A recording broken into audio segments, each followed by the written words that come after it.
ಸಾವನ್ನಪ್ಪಿದವರಿಗೆ ಇನ್ನೂ ಹೆಚ್ಚು ಪರಿಹಾರಕ್ಕೆ ಒತ್ತಾಯಿಸುತ್ತೇವೆ. ಸರ್ಕಾರ ಅಷ್ಟೇ ಅಲ್ಲ, ಆರ್ಸಿಬಿ ಕ್ರಿಕೆಟ್ ಅಸೋಸಿಯೇಷನ್ ಅವರು ಕೂಡ ಕೊಡಬೇಕು ಅನ್ನುವಂಥ ವಿಚಾರವನ್ನ ಇಲ್ಲಿ ಬೆಳಗಾವಿಯಲ್ಲಿ ಸಚಿವೆ ಲಕ್ಷ್ಮೀ ಹೆಬ್ಬಾಳ್ಕರ್ ಅವರು ಸ್ಟೇಟ್ಮೆಂಟ್ ಕೊಟ್ಟಿದ್ದಾರೆ. ಬರೀ 10 ಲಕ್ಷ ಅಲ್ಲ, 1 ಕೋಟಿ ಪರಿಹಾರವನ್ನು ಕೊಡಬೇಕು ಅಂತ ಇದ್ದ ಸಂದರ್ಭದಲ್ಲಿ ಅವರು ತಿಳಿಸಿದ್ದಾರೆ.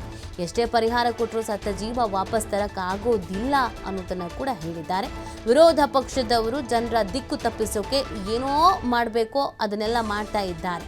ನಮ್ಮ ಹಿರಿಯರು ಏನೇನು ಉತ್ತರ ಕೊಡಬೇಕೋ ಅದನ್ನ ಕೊಡ್ತಾರೆ ಅನ್ನೋದನ್ನ ಪ್ರತಿಕ್ರಿಯಿಸಿದ್ದಾರೆ.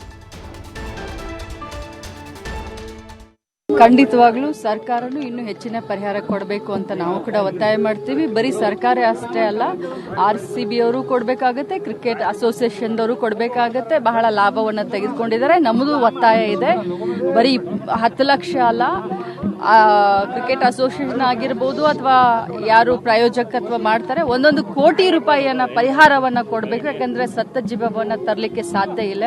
ಎಷ್ಟೇ ಪರಿಹಾರ ಕೊಟ್ಟರು ಕೂಡ ಸತ್ತ ಜೀವ ಬದುಕಿಸ್ಲಿಕ್ಕೆ ಸಾಧ್ಯ ಇಲ್ಲ ಅಂತ ನಾನು ಒತ್ತಾಯ ಮಾಡ್ತೀನಿ. ನೋಡಿ, ವಿರೋಧ ಪಕ್ಷದವರು ಇನ್ನೇನ್ ಮಾತನಾಡ್ಲಿಕ್ಕೆ ಸಾಧ್ಯ? ಜನರ ದಿಕ್ಕನ್ನ ತಪ್ಪಿಸ್ಲಿಕ್ಕೆ, ದಾರಿಯನ್ನ ತಪ್ಪಿಸ್ಲಿಕ್ಕೆ ಇನ್ನೇನ್ ಮಾಡಬೇಕು ಅದನ್ನೆಲ್ಲ ಅವ್ರು ಮಾಡ್ತಾ ಇದ್ದಾರೆ. ಬಟ್ ನಮ್ಮ ಹಿರಿಯರಾದಂಥವ್ರು ಎಲ್ಲರೂ ಏನೇನು ಉತ್ತರ ಕೊಡಬೇಕೋ ಒಂದು ಉತ್ತರ ಕೊಡ್ತಾ ಇದ್ದಾರೆ. ಈಗ ಪ್ರಸ್ತುತ ನಮಗೆ ರಾಜಕಾರಣದಕ್ಕಿಂತ ಯಾಕೆ ಈ ರೀತಿ ಆಯ್ತು ಆಗಬಾರ್ದಾಗಿತ್ತು ಅದ್ರ ಬಗ್ಗೆ ನಮ್ಮ ಚಿಂತನೆ.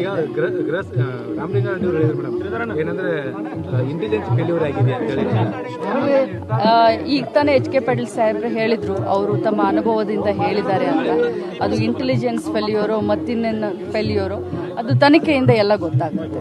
ಖಂಡಿತವಾಗ್ಲೂ ಸರ್ಕಾರನು ಇನ್ನೂ ಹೆಚ್ಚಿನ ಪರಿಹಾರ ಕೊಡಬೇಕು ಅಂತ ನಾವು ಕೂಡ ಒತ್ತಾಯ ಮಾಡ್ತೀವಿ. ಬರೀ ಸರ್ಕಾರ ಅಷ್ಟೇ ಅಲ್ಲ, ಆರ್ಸಿಬಿ ಅವರು ಕೊಡಬೇಕಾಗತ್ತೆ, ಕ್ರಿಕೆಟ್ ಅಸೋಸಿಯೇಷನ್ದವರು ಕೊಡಬೇಕಾಗತ್ತೆ. ಬಹಳ ಲಾಭವನ್ನು ತೆಗೆದುಕೊಂಡಿದ್ದಾರೆ. ನಮ್ಮದು ಒತ್ತಾಯ ಇದೆ, ಬರೀ 10 ಲಕ್ಷ